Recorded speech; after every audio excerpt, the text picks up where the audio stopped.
Salam salim Sobat Penat GPC. Kenalin, gue Lia.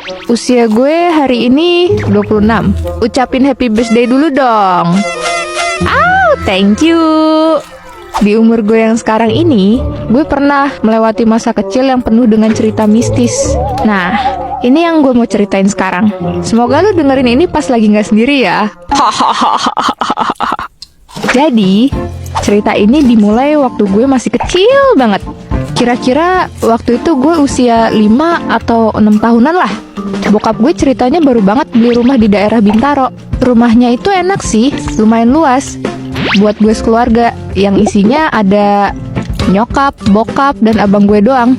Rumahnya ini terdiri dari 3 kamar.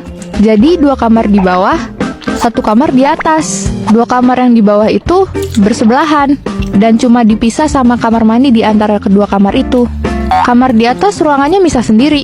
Dan di depan kamarnya itu ada kayak lapak kosong gitu deh.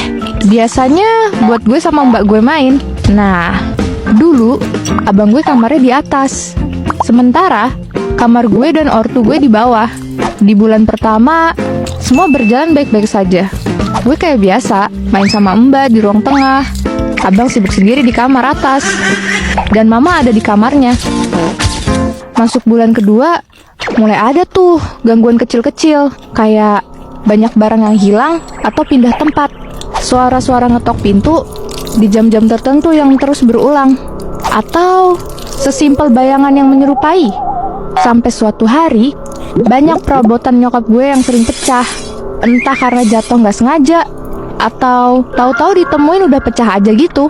FYI, nyokap gue ini emang lumayan suka koleksi vas bunga yang cakep-cakep gitu deh di rumah.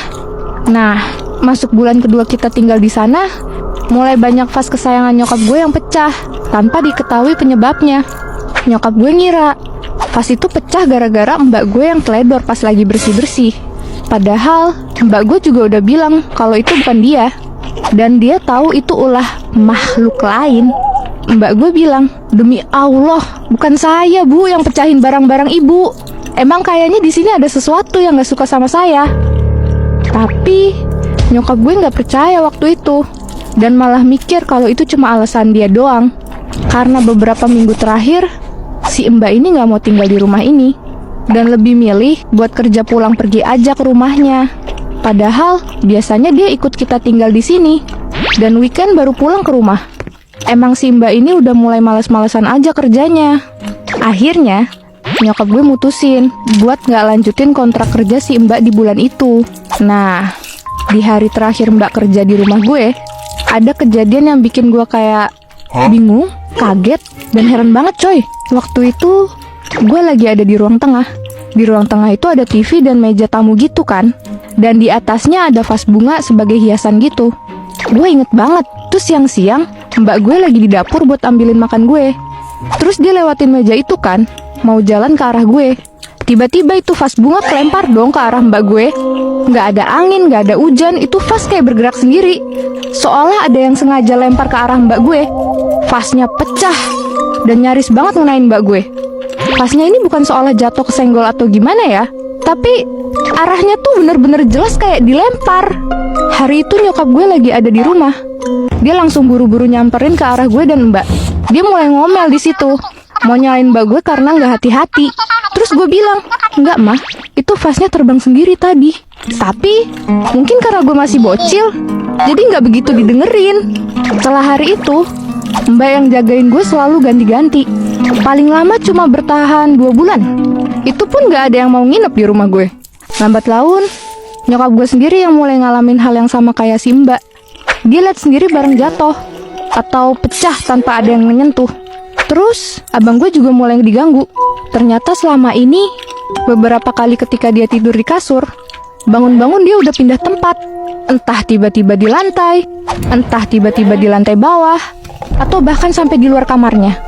Pernah juga suatu hari dia bilang dia lihat penampakan Mbak Kunti yang lewat nembus dinding kamarnya. Yang paling gak beres, waktu itu sore hari, gue lagi main di atas sendiri. Terus tiba-tiba mbak-mbak nyamperin gue dan ajak main gue. Kebetulan hari itu emang katanya ada mbak baru yang mau datang. Jadi gue kira mbaknya itu mbak baru yang akan kerja sama kita. Mbaknya nih cantik, rambutnya panjang terurai, wajahnya adem. Terus halus banget pas ngomong sama gue. Lia, suka ya main di sini? Dia tanya gue. Gue cuma ngangguk. Mbak, mau temenin aku main? Kata gue dengan polosnya. Dia jawab, kakak juga suka di sini. Nanti kakak temenin kamu main terus deh. Tapi jangan bilang-bilang mama ya. Gue bingung dong. Kenapa jangan bilang-bilang mama? Kan biasanya juga mbak yang kerja di sini semuanya kenal sama mama. Gue tanya dong langsung saat itu. Karena gue gak mikir aneh-aneh. Emang kenapa mbak? Soalnya nanti kamu direbut dari kakak. Kakak kan sayang Lia. Habis dia bilang itu, tiba-tiba nyokap gue manggil dari bawah. Gue noleh ke arah tangga dong. Ngeliat kepala nyokap gue di lantai bawah teriak, Lia, sini turun. Ada mbak baru yang mau mama kenalin. Gue mulai keringet dingin. Itu mbak baru yang mau kerja sama kita baru datang. Terus, ini siapa bejir yang lagi main sama gue? Pas gue noleh lagi ke si mbak gadungan tadi, ternyata gue yang kaget langsung teriak dan nangis lari ke bawah. Tapi gue malah kesandung dan akhirnya jatuh dari tangga sampai lantai bawah. Gue nangis kejer di situ, ketakutan sama kesakitan juga. Kayaknya kaki gue ada yang patah waktu itu. Nyokap gue bingung dong, ngeliat gue yang nangis kejer gitu sambil nunjuk-nunjuk ke lantai atas. Takut, lihat takut mah, ada itu, serem. Gue gak berhenti teriak waktu itu sampai nyokap gue bawa gue ke dalam kamarnya. Baru habis itu gue ceritain apa yang baru aja gue alamin.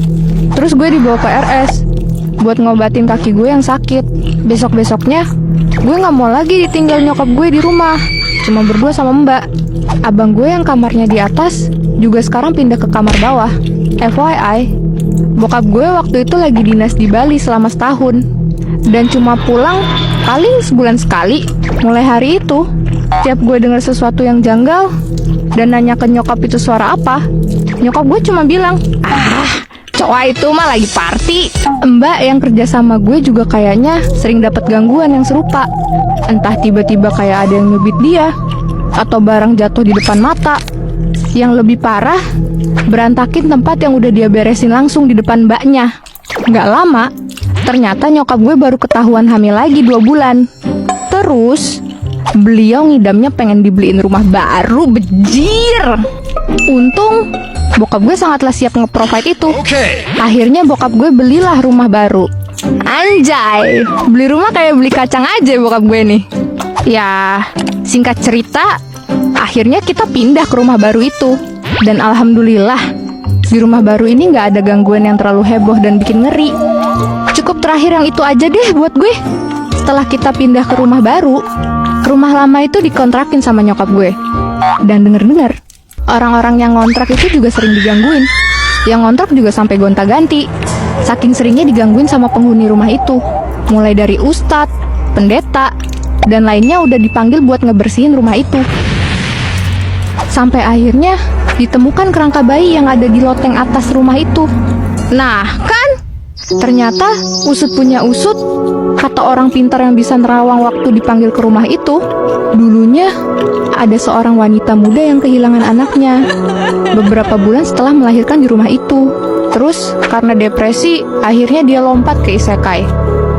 Pantesan rumahnya dijual murah dulu. Gue baru tahu cerita lengkapnya juga pas gue udah gede. Gak nyangka, ternyata gue pernah ngalamin hal seserem itu. Mungkin buat temen-temen yang nanti mau pindah ke rumah baru, ada baiknya dilakuin pembersihan dulu, diadain syukuran atau pengajian, supaya penghuni lamanya tuh gak ganggu kita. Dari cerita gue, ada baiknya kita nggak langsung anggap kejadian mistis itu sebagai kejadian yang nggak mungkin terjadi. Karena kita nggak pernah tahu apa aja yang bisa dilakukan mereka ke kita. Apalagi kalau udah sampai yang bisa mencelakai, itu bahaya banget.